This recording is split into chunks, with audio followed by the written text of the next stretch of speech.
In the last video, we did discuss the left ventricular and even the right ventricular strain imaging in a patient with heart failure.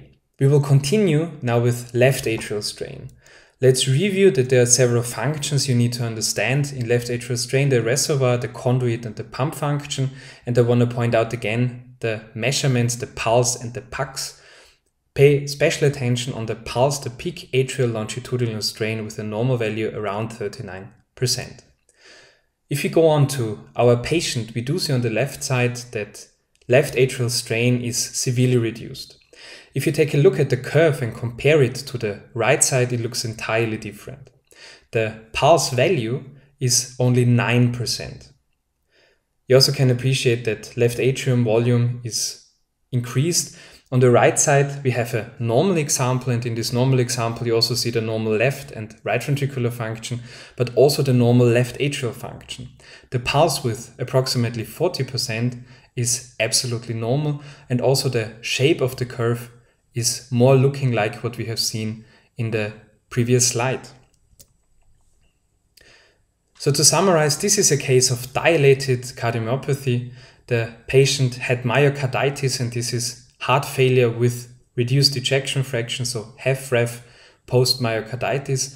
The coronaries were without any pathological findings in this patient, and because this patient was highly symptomatic and decompensating frequently, she was listed high urgently for heart transplant.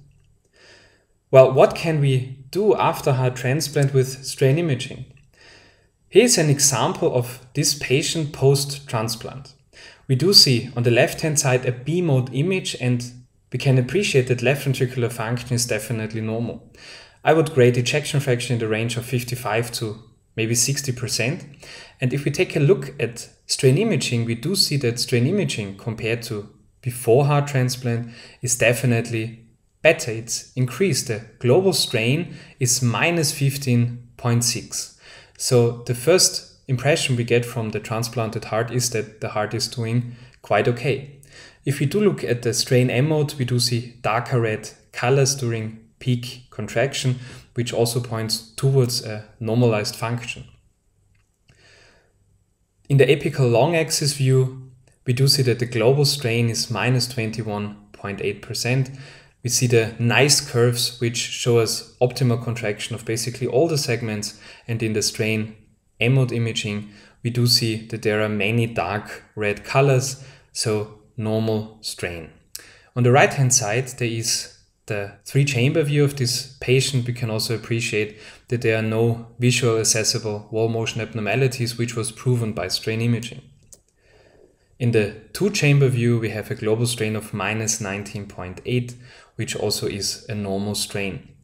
In the B-mode image, again, we do see a normal contracting heart. What about the right ventricular strain at the right ventricle? It's very important to also assess the right ventricle in transplanted patients. It gives you a lot of valuable information on how the patient might be doing and the prognosis overall. In this specific case, we do see that the free wall strain with minus 23.8 is absolutely normal. To continue with the bullseye display, we see that there is overall a normal global longitudinal strain. Remember, we said that the normal value has to be around minus 18, so minus 18, minus 19, minus 20. In this case, it's minus 19.1%, which shows that this is a normal global longitudinal strain of the left ventricle. If you take a look now at the bullseye display, there is somewhat a basal reduction in strain imaging in the basal segments. Overall, this is an important marker for the follow-up. In this case, I would rely on the overall global longitudinal strain of this patient with minus 19, which is, as I pointed out, normal. How is the patient doing now? Well, she's perfectly fine. She has no more dyspnea, did not decompensate, has no problem with her new heart, and feels absolutely fine and is already back to work.